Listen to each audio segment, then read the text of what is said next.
Head 4. The sufferings of people for frequenting field meetings vindicated. Hitherto the negative heads of suffering have been vindicated. Now follow the positive, founded upon positive duties, for doing and not denying, and not promising and engaging to relinquish which, many have suffered severely. The first, both in order of nature and of time, that which was first and last, and frequently, most constantly, most universally, and most signally sealed by sufferings, was that which is the clearest of all, being in some respect the testimony of all ages, and which clears all the rest, being the rise and the root, cause and occasion of all the rest, to wit, the necessary duty of hearing the gospel, and following the pure and powerful faithfully dispensed ordinances of Christ, banished out of the churches to private houses, and persecuted out of the houses to the open fields, and there pursued and opposed, and sought to be suppressed by all the fury and force, rigor and rage, cruelty and craft, policy and power, that ever wicked man maddened into a monstrous malice against the mediator Christ, and in coming of his kingdom, and the coming of his kingdom, could contrive or exert, yet still followed and frequented, owned and adhered to by the lovers of Christ and serious seekers of God, even when for the same, they were killed all day long and counted as sheep for the slaughter, and continually oppressed, harassed, hunted, and cruelly handled, dragged to prisons, banished and sold for slaves, tortured and murdered, and after, by their fraudulent favors of ensnaring indulgencies and indemnities, and a continued tract of impositions and exactions and many oaths and bonds, they had prevailed with many, and even the most part both of ministers and professors, to abandon that necessary duty, and even when it was declared criminal by act of Parliament, and interdicted under pain of death to be found at any field meetings, they nevertheless persisted in an undaunted endeavor to keep up the standard of Christ in following the word of the Lord wherever they could have it faithfully preached, though at the greatest of hazards.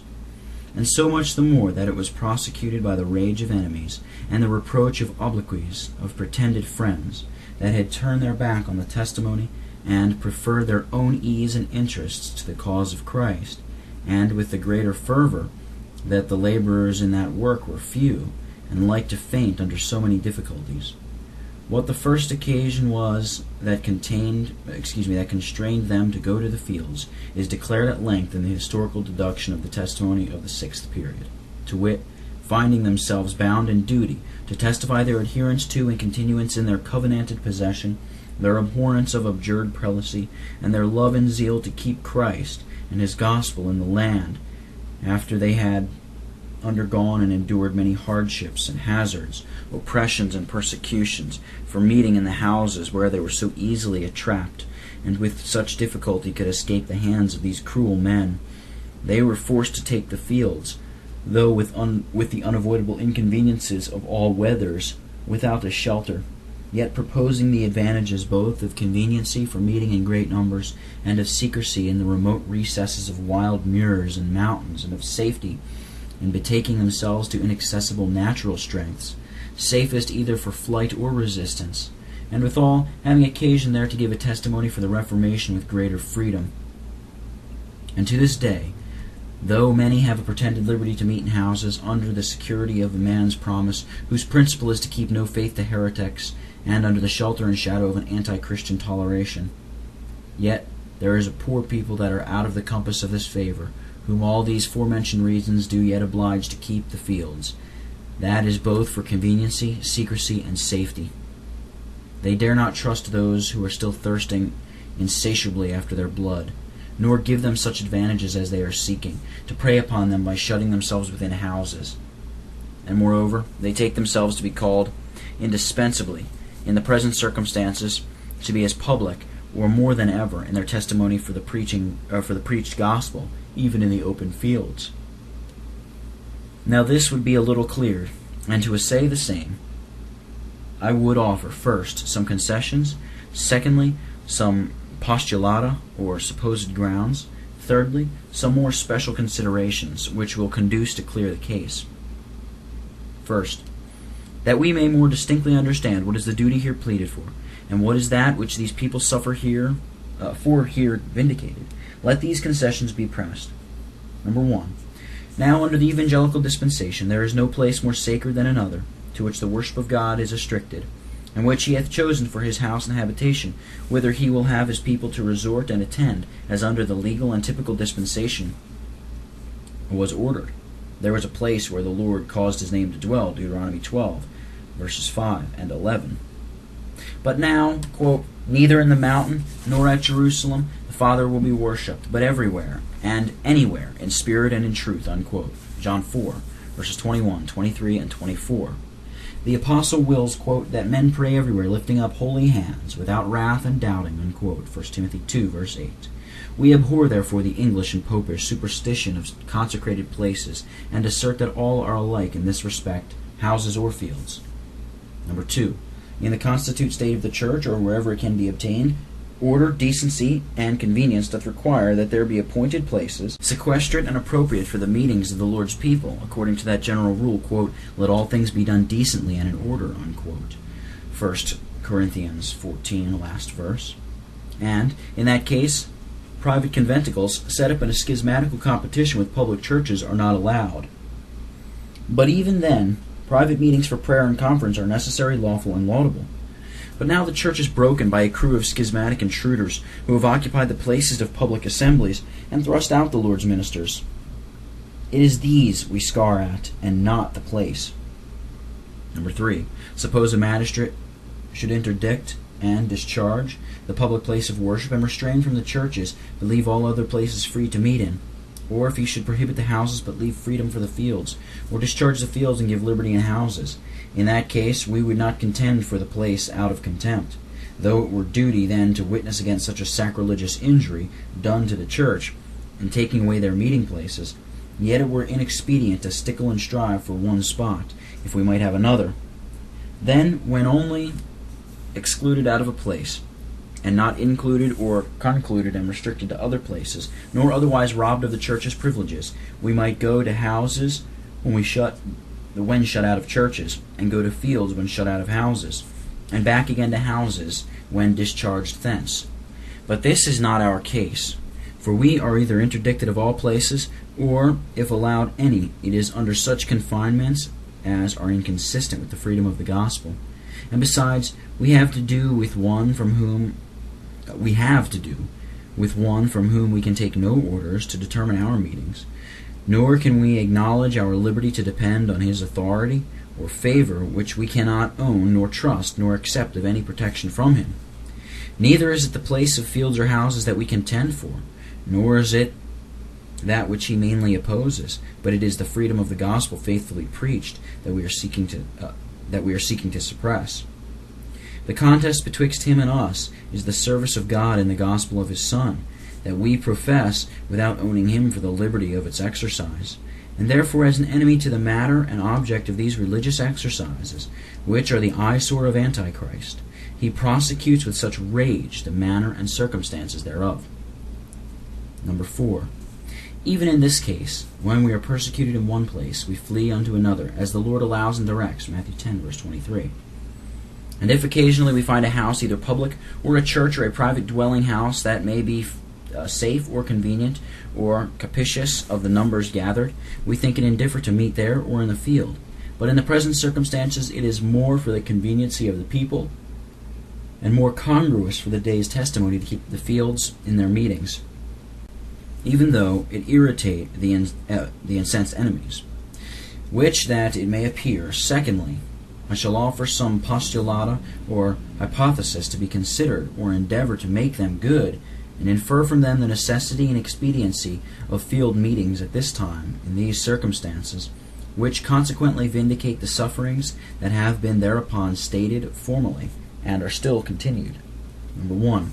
It is necessary at all times that Christians should meet together, whether they have ministers or not, and whether the magistrate allow it or not. The authority of God, their necessity, duty, and interest, makes it indispensable in all cases. It is necessary for the mutual help, quote, 2 are better than 1, for if they fall, the one will lift up his fellow, unquote. Ecclesiastes 4, verses 9 and 10. It is necessary for cherishing mutual love, which is the new commandment and badge of all Christ's disciples, John 13, verses 34 and 35. A principle which they are taught of God, 1 Thessalonians 4, verse 9. It is necessary for nourishing union to communicate together, in order to their being of one mind and one mouth, that they may receive one another. Romans 15, verses 5, 6, and 7. 1 Corinthians 1, verse 10. Standing fast in one spirit, striving together for the faith of the gospel. Philippians 1, verse 27. It is necessary for serving one another in love. Galatians 5:13. Bearing one another's burdens, and so fulfilling the law of Christ. Galatians 6, verse 2. Submitting to one another. Ephesians 5:21 and 1 Peter 5, verse 5. Teaching and admonishing one another. Colossians 3, verse 16. Comforting one another. 1 Thessalonians 4, last verse. Edifying one another. 1 Thessalonians 5:11. Exhorting one another. Hebrews 3, verse 13.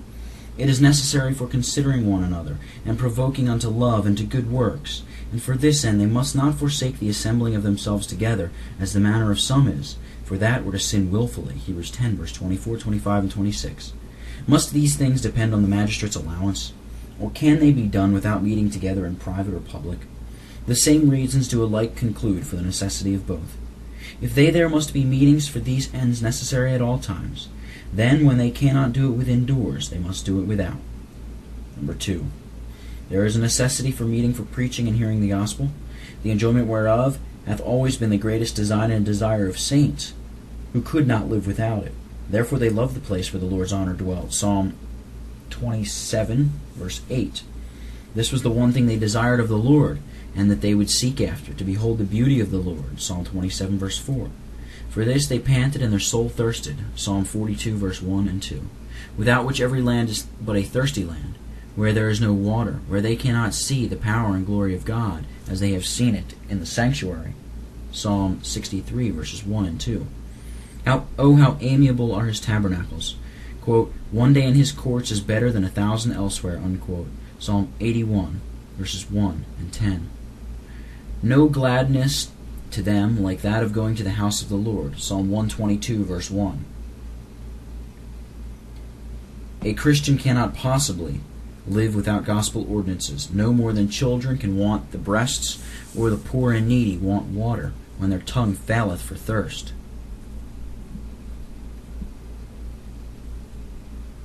They are promised it in high places, and in the wilderness, when they can get it in no elsewhere. Isaiah 61, verses 17 and 18. There is an innate desire in the saints after it. As newborn babes, they desire the sincere milk of the word. 1 Peter 2, verse 2. So that any that is offended with them for this must be offended with them for being Christians. For as such, they must have the gospel, cost what it will. It is the greatest desire of the spouse of Christ to know where he feeds and where to find the shepherd's tents, where they may rest at noon. Canticles 1, verses 7 and 8. And not only in their esteem is it necessary, but in itself the church cannot bear the want of it. For where there is no vision, the word of the Lord is then very precious. 1 Samuel 3, verse 1. No wonder then that the Lord's people make such ado of it, in a famine of it, that they go from sea to seek it. Amos 8, verses 11 and 12. And that they are content to have it at any rate, though with the peril of their lives, because of the sword of the wilderness. Lamentation 5, verse 9. Seeing they cannot live without it. Would men be hindered by law from seeking their natural food? Nay, they would fight for it before they wanted it, against any that opposed them. If then they cannot get it with peace, they must have it with trouble. And if they cannot get it in houses, they must have it where it is to be found, with freedom and the favor of God. Number 3. It is necessary that the meetings be as public as they can be, with conveniency and prudence. Yea, simple hazard should no more hinder their publicness and solemnity than their being at all, especially in an evil time, when wickedness is encouraged and established, and conformity thereto pressed, truth banished, and a witness for Christ suppressed, corruption in doctrine, worship, discipline, and government connived at, countenanced, and advanced. The word of God has become a reproach, and men have no delight in it. Apostasy has become universal, and both magistrates and ministers generally turn promoters of it, which is the true description of our times. Then the meetings of the Lord's people that endeavor to keep clean garments should be more frequent, public, and avowed.